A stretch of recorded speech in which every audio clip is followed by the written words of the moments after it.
નમસ્તે મિત્રો, હું છું નવરંગ સૈન અને સ્વાગત છે આપનું આઈ એમ ગુજરાતના અમેરિકા સ્પેશિયલ ન્યૂઝ બુલેટિનમાં.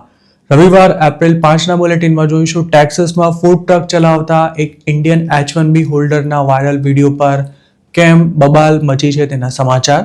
જાણીશું જો ગ્રીન કાર્ડ હોલ્ડરે કોઈ ક્રાઇમ કર્યો હોય તો તે ક્યારે અમેરિકાની સિટીઝનશિપ માટે અપ્લાય કરી શકે તેની માહિતી.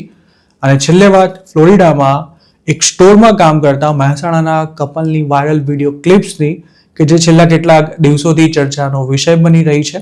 અને સાથે જ જાણીશું કે આ વાયરલ વિડીયો પાછળની અસલી કહાની શું છે. અમેરિકામાં H1B ના નામે કેવા કૌભાંડ ચાલે છે તેના એક પછી એક અનેક પ્રકરણ બહાર આવી રહ્યા છે. તેવામાં ટેક્સાસનો એક કિસ્સો હાલ ખાસો ચર્ચાસ્પદ બન્યો છે, જેમાં H1B પર અમેરિકામાં રહેતો અને પોતાની પત્નીના ફૂડ ટ્રકમાં હેલ્પ અથવા તો ખરેખર કહીએ તો કામ કરતા એક ઇન્ડિયનનો વિડીયો વાયરલ થઈ રહ્યો છે. આ વિડીયો સારા ગોન્ઝાલેસ નામની એક અમેરિકન યુવતીએ શૂટ કર્યો છે, જેમાં દેખાઈ રહેલા શખ્સનું નામ નવીન તુમલ્લા હોવાનું જણાવાયું છે. સારા પૂરી તપાસ કર્યા બાદ નવીન જે ફૂડ ટ્રકમાં કામ કરતો દેખાય છે ત્યાં પહોંચે છે. સારાનું કહેવું છે કે નવીન ફ્લેક્સેરા ગ્લોબલ નામની એક કંપનીની સ્પોન્સરશિપ પર H1B વિઝા લઈને અમેરિકા આવ્યો હોવા છતાં પણ પોતાની પત્નીના નામે જ ફૂડ ટ્રક ચલાવી રહ્યો છે, જે અમેરિકાના કાયદાની વિરુદ્ધમાં છે. જોકે આ અંગે સારા જ્યારે નવીનને સવાલો પૂછે છે ત્યારે નવીન એવો દાવો કરે છે કે આ ફૂડ ટ્રક મારી પત્નીનો છે અને હું અહીં માત્ર તેની મદદ કરવા માટે આવ્યો છું. બંને વચ્ચે વાતચીત ચાલતી હોય છે ત્યારે નવીનની પત્ની કે જે ફૂડ ટ્રકની ઓનર છે તે ક્યાંય દેખાતી જ નથી. સારા જ્યારે નવીનને એવું પૂછે છે કે તમે કાયમ આ જ ટ્રક પર હોવ છો ત્યારે નવીન ડિફેન્સિવ મોડમાં આવી ગયો હોય તે રીતે સારાને જવાબ આપે છે અને પછી તેને કદાચ ગુસ્સો પણ આવી જાય છે. જે લોકો H1B પર અમેરિકા જાય છે તે પોતાના સ્પાઉસને H4 વિઝા પર સાથે અમેરિકા લાવી શકે છે. H1B હોલ્ડર પોતાને સ્પોન્સર કરનારા એમ્પ્લોયર સિવાય બીજે ક્યાંય કામ નથી કરી શકતો, પણ તેના સ્પાઉસને ઓપન વર્ક પરમિટ મળતી હોય છે અને તે ગમે ત્યાં કામ કરી શકે છે કે પછી પોતાનો બિઝનેસ પણ શરૂ કરી શકે છે. જોકે H1B પર અમેરિકા જનારા ઘણા ઇન્ડિયન્સ ભૂતિયા કંપનીમાં કામ કરતા હોય છે અને માત્ર કાગળ પર સેલરી મેળવતા હોય છે. આવા લોકો પત્નીના નામે બિઝનેસ શરૂ કરી તેમાંથી કમાણી શરૂ કરી દે છે અને પોતાના H1B ને સ્પોન્સર કરનારાને અમુક ફી ચૂકવતા રહે છે, જેનાથી તેમનું સ્ટેટસ પણ ચાલુ રહે છે. હવે નવીનના કેસની વાત કરીએ તો તે DFW એરિયામાં ગોલકોન્ડા એક્સપ્રેસ નામનો ફૂડ ટ્રક ચલાવે છે. સારા જ્યારે તેના લોકેશન પર પહોંચી ત્યારે નવીન એવું કહે છે કે તેની જોબ 4 વાગે પૂરી થઈ જાય છે અને પછી તે પત્નીને હેલ્પ કરવા માટે ફૂડ ટ્રક પર આવી જાય છે. એક કસ્ટમરને નવીન એવું પણ કહે છે કે પોતે આજે પ્રિન્ટર સેટ કરવા માટે આવ્યો છે. સારા નવીનને સીધો જ સવાલ પૂછે છે કે શું આ બિઝનેસ તારી માલિકીનો છે? ત્યારે નવીન તેને એવું કહી દે છે કે ના, આ બિઝનેસ મારી વાઈફનો છે અને હાલ તે ઘરે છે. નવીન સતત એવો દાવો કરતો રહે છે કે પોતે અહીં કામ નથી કરતો, પણ સારા ત્યાં જાય છે ત્યારે નવીન ઓર્ડર લેતો કેમેરામાં કેપ્ચર થાય છે. આ ઉપરાંત તે સોશિયલ મીડિયા પર પણ પોતાને શેફ તરીકે પ્રમોટ કરે છે તેવું સારાનું કહેવું છે. નવીન પછી એવું પણ કહે છે કે અહીં કામ કરવાના મને પૈસા નથી મળતા અને H1B હોલ્ડર્સના શું રાઇટ્સ છે તેની પણ મને સારી રીતે જાણ છે. સારા નવીનને એવો સવાલ પણ કરે છે કે ત્યારે ત્યાં કામ કરતા કેટલાક લોકો સ્ટુડન્ટ વિઝા પર અમેરિકામાં છે. આ સવાલ સાંભળતા જ નવીન ચમકે છે અને સારાને સામા સવાલ કરવાનું શરૂ કરી દે છે. છેલ્લે તે સારાને એવું પણ કહી દે છે કે આવા સવાલ પૂછવાનું તને કોઈ જ રાઈટ નથી અને સારા ત્યારબાદ આ અંગે USCISને ફરિયાદ કરવાની પણ ધમકી આપે છે. તેના જવાબમાં નવીન એવું કહે છે કે તારા જેવા લોકો અમને પરેશાન કરવાનો મોકો શોધતા રહે છે. નવીન સારાને એવું પણ કહે છે કે તે મારી પ્રોપર્ટીમાં ઇલીગલ એન્ટ્રી કરી છે. સારા તેને જતા જતા એવું પૂછે છે કે આ પ્રોપર્ટી તારી માલિકીની છે કે પછી રેન્ટ પર લીધી છે, પણ નવીન તેને જવાબ આપવાની ઘસીને ના પાડી દે છે. સારા ગોન્ઝાલેસના વિડીયોને 2 મિલિયન જેટલા વ્યૂઝ મળી ચૂક્યા છે. જોકે તેમાં નવીન સાચો છે કે પછી સારા તે અંગે કોઈ ટિપ્પણી કરી શકાય તેમ નથી, પણ હકીકત એ છે કે H1Bમાં મોટા પાયે ચાલતા સ્કેમને કારણે હાલ ઇન્ડિયન્સ અમેરિકન્સના નિશાના પર છે અને ખાસ તો ટેક્સાસમાં ચૂંટણીના વર્ષમાં આ મુદ્દો હોટ ટોપિક બની રહ્યો છે. 2025માં જ H1B પર આ જ રીતે સેટિંગથી અમેરિકા પહોંચી જોબ ન મળતા 2 મહિનામાં પાછા આવી ગયેલા એક ગુજરાતી આ અંગે અમારી સાથે વાત કરતા એવું જણાવ્યું હતું કે હૈદરાબાદના એક કન્સલ્ટન્ટે તેને વિઝા આપવાની લાખો રૂપિયા ફી લીધી હતી અને એક કંપનીમાં ચાલતા પ્રોજેક્ટ માટે તેને જોબ ઓફર આપી વિઝા અપાવાયા હતા. જોકે હકીકત એ હતી કે આ ગુજરાતી પાસે ત્યાં કોઈ નોકરી હતી જ નહીં અને બેરોજગારથી કંટાળીને સામે ચાલીને જ ઇન્ડિયા પાછો આવી ગયો હતો. ડોનાલ્ડ ટ્રમ્પ ક્રિમિનલ રેકોર્ડ ધરાવતા તમામ નોન સિટીઝન્સને ડિપોર્ટ કરી દેવાનો પ્લાન ધરાવે છે. તેવામાં કોઈને પણ એ સવાલ થવો સ્વાભાવિક છે કે શું ક્રિમિનલ રેકોર્ડ હોય તો પણ અમેરિકાની સિટીઝનશિપ લઈ શકાય? અમેરિકાના ઇમિગ્રેશન લોઝ અનુસાર સિટીઝનશિપ લેવા માટે N400 ફોર્મ સબમિટ કરો. તેના અગાઉના 5 વર્ષમાં ગુડ કેરેક્ટર હોવું જરૂરી છે. પણ સવાલ એ છે કે જો તમારા પર કોઈ કેસ થયો હોય અને તેમાં તમને કસૂરવાર ઠેરવવામાં આવ્યા હોય તો તમે ક્યારે સિટીઝનશિપ લેવા માટે અપ્લાય કરી શકો? એક સાદો દાખલો લઈએ તો જો કોઈ ગ્રીન કાર્ડ હોલ્ડર અથવા લીગલ ઇમિગ્રન્ટની દારૂ પીને ડ્રાઈવ કરવાના કેસમાં 2020માં ધરપકડ થઈ છે, તે પોતાનો કેસ લડી રહ્યો છે પણ કોર્ટનો અંતિમ ચુકાદો આવવામાં સમય લાગી રહ્યો છે અને આ દરમિયાન 2022માં આરોપી ગુનો કબૂલ કરી લે છે અને તેને 2 વર્ષનો પ્રોબેશન આપવામાં આવે છે અને આ પ્રોબેશન 2024માં સમાપ્ત થઈ જાય છે. તેવામાં હવે તે ક્યારે નેચરલાઇઝેશન માટે અપ્લાય કરી શકે? જો સિટીઝનશિપ માટે અપ્લાય કરનારો 5 વર્ષના ગાળામાં DUI જેવા કેસમાં પકડાયો હોય તો તેને સિટીઝનશિપ આપવાનો ઇનકાર કરી શકાય છે. તેવી જ રીતે જો તેને કસૂરવાર ઠર્યાના કે પછી સજા પૂરી કર્યાના 5 વર્ષ ન થયા હોય તો પણ તેની નેચરલાઇઝેશનની એપ્લિકેશન રિજેક્ટ થઈ શકે છે. ગુડ કેરેક્ટરના 5 વર્ષ ક્યારથી ગણાય તે પણ સમજવું જરૂરી છે. જેમ કે 2020માં ગુનો કર્યો ત્યારથી 5 વર્ષ ગણાય, 2022માં પ્રોબેશન અપાયો ત્યારથી 5 વર્ષ ગણાય કે પછી 2024માં પ્રોબેશન પૂરું થયું ત્યારથી 5 વર્ષ ગણાય. એક્સપર્ટ્સો માનીએ તો મોટાભાગના કેસમાં સજા પૂરી થયા બાદ જ 5 વર્ષ ગણાતા હોય છે. મતલબ કે જો કોઈએ 2020માં ગુનો કર્યો હોય અને તેની સજા 2024માં પૂરી થઈ હોય તો તે 2029 સુધી સિટીઝનશિપ માટે અપ્લાય નથી કરી શકતો. જોકે આમાં પણ 2 અપવાદો છે. ઇમિગ્રેશન લોયર્સનું માનીએ તો જો સિટીઝનશિપ લેવા માટે અપ્લાય કરનારાએ US સિટીઝન સાથે મેરેજ કર્યા હોય અને તેના દ્વારા ગ્રીન કાર્ડ ના મેળવ્યું હોય તો પણ તે લગ્નના 3 વર્ષ બાદ સિટીઝનશિપ લેવા માટે અપ્લાય કરી શકે છે. પણ જો ક્રાઇમ રેકોર્ડ ધરાવતા એપ્લિકન્ટે અમેરિકન સિટીઝન સાથે લગ્ન ન કર્યા હોય તો તેને સજા પૂરી થયા બાદ 5 વર્ષ સુધી રાહ જોવી પડે છે. બીજા અપવાદની વાત કરીએ તો અમુક કેસમાં ક્રિમિનલ કેસમાં કોઈને ગુનેગાર ઠેરવાય તે તારીખથી 5 વર્ષના ગુડ કેરેક્ટરની ગણતરી કરવામાં આવતી હોય છે. પણ દરેક એપ્લિકન્ટને તેનો લાભ નથી મળતો અને તેનો આધાર ગુનાની ગંભીરતા પર પણ રહેલો છે. આ ઉપરાંત પોતે ગુડ કેરેક્ટર ધરાવે છે તે સાબિત કરવા માટે એપ્લિકન્ટને કેટલાક વધારાના પુરાવા પણ આપવાના રહે છે. જોકે મોટાભાગના ઇમિગ્રેશન લોયર્સ સજા પૂરી થયા બાદ 5 વર્ષ સુધી રાહ જોવાની સલાહ આપતા હોય છે અને ખાસ તો ટ્રમ્પ સત્તા પર છે ત્યાં સુધી તેમાં કોઈ ચાન્સ લેવું રિસ્કી સાબિત થઈ શકે છે. ક્રિમિનલ બેકગ્રાઉન્ડ ધરાવતા અને સિટીઝન બનવા માંગતા ગ્રીન કાર્ડ હોલ્ડરે કયા પ્રકારનો ગુનો કર્યો છે તેના પર જ તેને સિટીઝનશિપ મળશે કે નહીં તેનો તમામ દારોમદાર રહેલો છે. જો ડિપોર્ટેબલ ક્રાઇમ કર્યો હોય કે પછી ઇનએડમિસિબલ કેટેગરીનો એટલે કે જે ક્રાઇમ કરનારાને અમેરિકામાં એન્ટ્રી ન હોય તેવો ગુનો કર્યો હોય તો પણ સિટીઝનશિપ મળવાના ચાન્સ ઘણા ઘટી જાય છે. હાલમાં અમેરિકામાં એવા ઘણા ગુજરાતીઓ રહે છે કે જેઓ સિટીઝનશિપ માટે એલિજિબલ હોવા છતાં પણ તેઓ તેના માટે જાણી જોઈને અપ્લાય નથી કરી રહ્યા કારણ કે તેમણે ભૂતકાળમાં એવા ગુના કર્યા છે કે તેઓ જો સિટીઝનશિપ લેવા જાય તો ડિપોર્ટ થવાનો વારો આવી શકે છે. આવા લોકો અત્યાર સુધી પોતાનું ગ્રીન કાર્ડ આસાનીથી રિન્યૂ કરાવી લેતા હતા પણ ટ્રમ્પે હવે ગ્રીન કાર્ડ રિન્યુઅલની પ્રોસેસને પણ સિટીઝનશિપ આપવાની પ્રોસેસ જેટલી જ કડક બનાવી દીધી હોવાથી આવા ગ્રીન કાર્ડ હોલ્ડર્સ આગામી દિવસોમાં મોટી પ્રોબ્લેમમાં મુકાઈ પણ શકે છે. અમેરિકામાં બિઝનેસ ધરાવતા ગુજરાતી ઓનર્સ સગા સંબંધીને પણ જોબ પર રાખતા પહેલા સાવધાન રહે કારણ કે આવા એક મામલામાં એક ઓનરને લગભગ $50,000નું નુકસાન ભોગવવાનો વારો આવ્યો છે. ફ્લોરિડામાં કન્વિનિયન્સ સ્ટોરમાં જોબ કરતા એક કપલના ચોરી કરતા કેટલાક વિડીયોઝ વાયરલ થતા આ સમગ્ર ઘટના હાલ ચર્ચાનો વિષય બની છે. આ વિડીયો છેલ્લા કેટલાક દિવસોથી અમેરિકાના અલગ અલગ વોટ્સએપ ગ્રુપ્સમાં ફરી રહ્યા છે. જેમાં જોઈ શકાય છે કે 40-45 વર્ષનું એક કપલ લોટરીની ટિકિટો ઉપરાંત સ્ટોરમાંથી બિયર જેવી વસ્તુઓ ચોરે છે. જે સ્ટોરમાં કથિત ચોરી થઈ છે તેના ઓનર નિલેશ પ્રજાપતિએ આ અંગે આમ ગુજરાત સાથે વાત કરતા જણાવ્યું હતું કે તેમને ત્યાં કામ કરતું કપલ મહેસાણાના પાંચોટ ગામનું છે અને 2023-24માં અમેરિકા આવ્યું હતું. આ કપલે નિલેશ પ્રજાપતિને ત્યાં જાન્યુઆરી 2025થી જોબ શરૂ કરી હતી અને તેમનો અસાયલમનો કેસ પેન્ડિંગ હતો તેમજ તેમની પાસે વર્ક પરમિટ પણ હતી.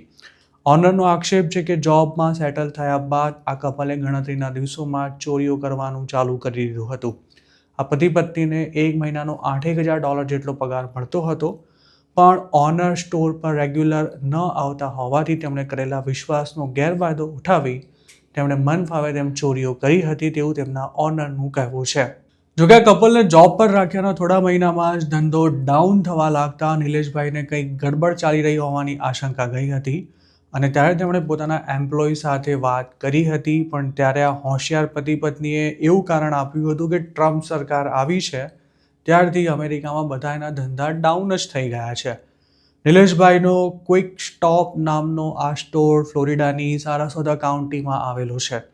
તેઓ ખુદ મહિને 1-2 વાર જ સ્ટોર પર જતા હતા અને તેમને ત્યાં કામ કરતું કપલ પોતાના જ સમાજનું અને દૂરનું સંબંધી થતું હોવાથી ઓનરે તેમના પર વિશ્વાસ કરીને તમામ જવાબદારીઓ સોંપી દીધી હતી. નિલેશભાઈનું કહેવું છે કે પોતાના સ્ટોરમાં કામ કરતા આ શખ્સને બિયર પીવાની એટલી ખરાબ આદત હતી કે તે સવારે 7 વાગે સ્ટોર ખોલતો અને અડધો કલાકમાં જ તેનું પીવાનું ચાલુ થઈ જતું હતું અને તે દિવસના 15 ટીન ગટકાવી જતો હતો. તેવી જ રીતે તેની પત્ની લોટરી રમવાની શોખીન હતી અને મોકો મળે ત્યારે ટિકિટો સ્કેન કરતી રહેતી હતી અને પછી હોશિયારીપૂર્વક તેનો વહીવટ પણ કરી નાખતી હતી. આમ તો અમેરિકામાં દરેક સ્ટોર્સના ખૂણે ખૂણે કેમેરા લાગેલા જ હોય છે, પણ વિશ્વાસમાં રહી ગયેલા નિલેશ પ્રજાપતિએ ક્યારેય પોતાના એમ્પ્લોય પર નજર નહોતી રાખી, જેના કારણે ચોરીઓ પણ લાંબા સમય સુધી નહોતી પકડાઈ શકી. નિલેશભાઈ દર ડિસેમ્બર મહિનામાં ઇન્ડિયા આવે છે.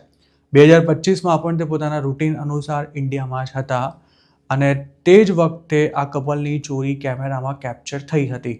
પોતાના સ્ટાફ દ્વારા આ અંગે જાણ કરાતા નિલેશભાઈ તુરંત જ એલર્ટ થઈ ગયા હતા અને તેમણે દરેક ફૂટેજ ચેક કરી આ કપલ ખરેખર કઈ રીતે ચોરી કરે છે અને કેટલી ચોરી કરે છે તેની તપાસ કરવા માટે જણાવ્યું હતું.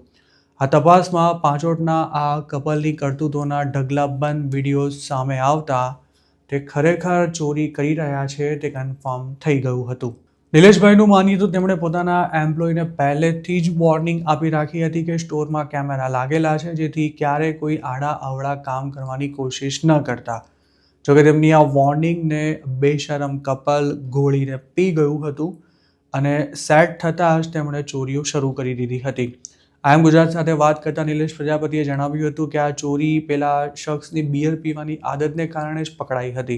તે વારંવાર ફ્રીજ ખોલીને બિયરના ટીન ખિસ્સામાં નાખીને ચાલ્યો જાય છે. તે કેમેરામાં કેપ્ચર થયા બાદ તે ખરેખર દિવસના કેટલા બિયર કાઢે છે તે ચેક કરવામાં આવ્યું હતું અને પછી કેશ રજિસ્ટર પર ઊભી રહેતી તેની પત્નીના સીસીટીવી ફૂટેજ પણ ચેક કરાયા હતા. છેલ્લા 3 મહિનાના ફૂટેજ ચેક કરવાની સાથે 6 મહિનાથી ધંધામાં થયેલા ઘટાડાનો હિસાબ કરતા નિલેશભાઈએ એવો અંદાજ લગાવ્યો હતો કે તેમના સ્ટોરમાંથી ટોટલ $40,000-50,000 જેટલી ચોરી થઈ છે. નિલેશભાઈએ એવું પણ જણાવ્યું હતું કે જે મહિલા તેમને ત્યાં કામ કરતી હતી તે એકલી હોય ત્યારે જોબ પર જ લોટરીની ટિકિટો સ્ક્રેચ કરીને સ્કેન કરતી રહેતી હતી અને પછી તેનો વહીવટ પણ કરી નાખતી હતી.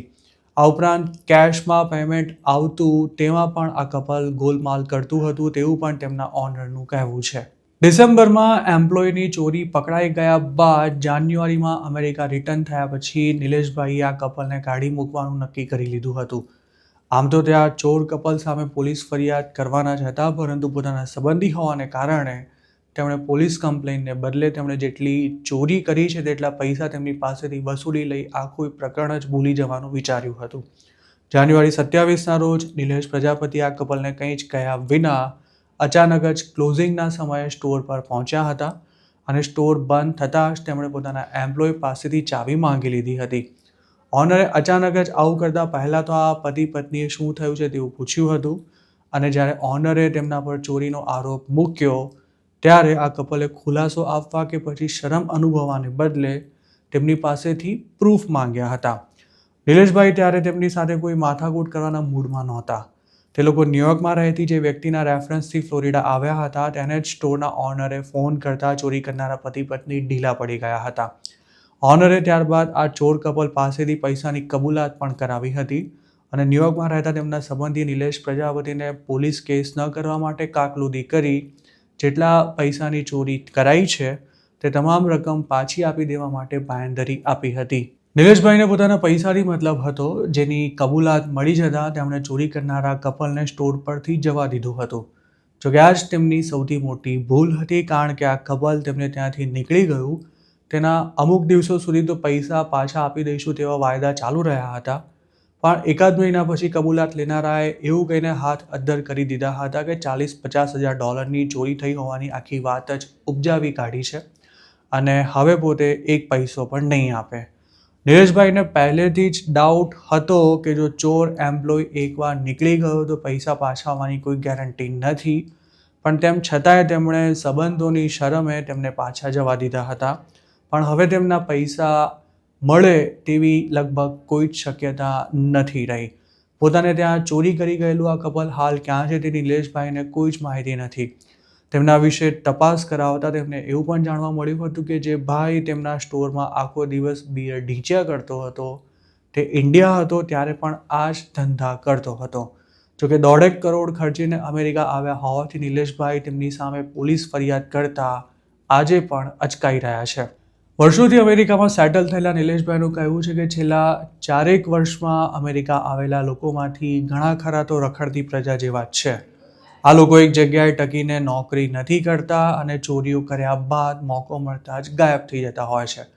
જો ઓનર કંઈ કહે તો ઝઘડો કરવા પર ઉતરી આવતા આવા અમુક એમ્પ્લોયી ઓનરને જ ફિટ કરાવી દેવાની ધમકી આપતા પણ નથી અચકાતા.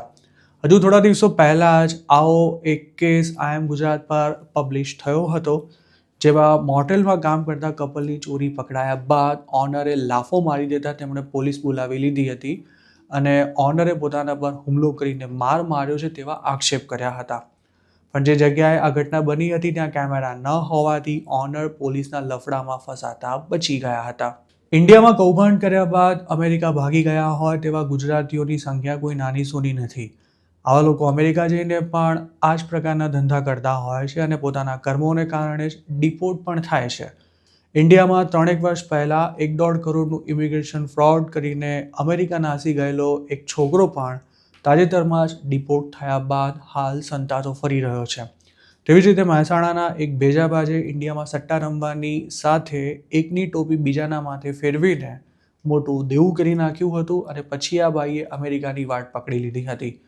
જોકે US પહોંચ્યા બાદ પણ તેણે જુગાર અને સટ્ટો રમવાની આદત નહોતી છોડી. ડોલરમાં જુગાર રમવાના રવાડે ચડી ગયેલા આ ભાઈએ પોતાના મોજશોખ પૂરા કરવા માટે પાર્સલ કાર્ડમાં પણ ઝંપલાવ્યું હતું અને મફતની કમાણી શરૂ થતાં જ તેના શોખ પણ વધી ગયા હતા. પણ 2025માં જ તે પોલીસના હાથમાં આવી ગયો હતો અને થોડો સમય જેલમાં રખાયા બાદ તેને ઇન્ડિયા ડિપોર્ટ કરી દેવાયો હતો. એવું કહેવાય છે કે આ ભગત અમેરિકામાં પણ કેટલાય ગુજરાતીઓને લાખો ડોલરની ટોપી પહેરાવીને આવ્યા છે અને યુએસમાં તેમણે જે હરામની કમાણી કરી હતી તેનાથી તે હાલ ઇન્ડિયામાં જલસાની લાઈફ જીવી રહ્યા છે. યુએસમાં ઇલીગલી રહેતા ગુજરાતીઓને એ વાત સમજવી જોઈએ કે જો તમે ત્યાં જઈને ચોરી કરવાના કે પછી બીજા કોઈ આડાવડા ધંધામાં પડશો તો એક દિવસ ચોરી પકડાવાની જ છે અને ત્યારે તમારી જગ્યા જેલમાં હશે. હરામની કમાણી જેટલી ઝડપથી આવે છે તેનાથી બમણી ઝડપે જતી પણ રહે છે. પણ જ્યાં સુધી આ કમાણી ચાલુ હોય ત્યાં સુધી આ વાત પણ નથી સમજાતી હોતી. કામ ધંધાના સ્થળે ચોરીઓ કરવાની સાથે હવે તો ઘણા ગુજરાતીઓ પાર્સલોની હેરાફેરી પણ કરી ડાબા હાથે કમાણી કરતા થઈ ગયા છે. પણ આવા ધંધા કરનારા અઢળક લોકો જેલમાં છે અથવા તો ડિપોર્ટ થઈ ચૂક્યા છે અને જે હજુ સુધી નથી પકડાયા તેમને એવો વહેમ છે કે પોતે અમેરિકાની પોલીસ કરતાં હોશિયાર છે. એક સમયે મહેનત મજૂરી કરીને અમેરિકામાં સેટલ થતા ગુજરાતીઓને શું હવે ખરેખર શોર્ટકટમાં પૈસા કમાવાની આદત પડી ગઈ છે? આ અંગે આપનું શું માનવું છે તેમને કમેન્ટમાં ચોક્કસ જણાવજો. તો મિત્રો, આ હતા અમેરિકાના આજના મુખ્ય સમાચાર. આપને જો મારી રજૂઆત પસંદ આવી હોય તો વિડીયોને લાઇક અને શેર કરવાનું તેમજ IIM ગુજરાતની YouTube ચેનલને સબસ્ક્રાઇબ કરવાનું ભૂલશો નહીં, કારણ કે આ ચેનલ પર આપને મળશે અમેરિકામાં રહેતા તમામ ગુજરાતીઓ માટેના મહત્વના સમાચાર અને તે પણ આપની પોતાની ભાષામાં. આપ જો મારી સાથે કોઈ ટિપ શેર કરવા માંગતા હો તો હાલ સ્ક્રીન પર દેખાઈ રહેલા વોટ્સઅપ નંબર પર પણ અમારો સંપર્ક કરી શકો છો. આપની ઓળખ ગુપ્ત રાખવામાં આવશે.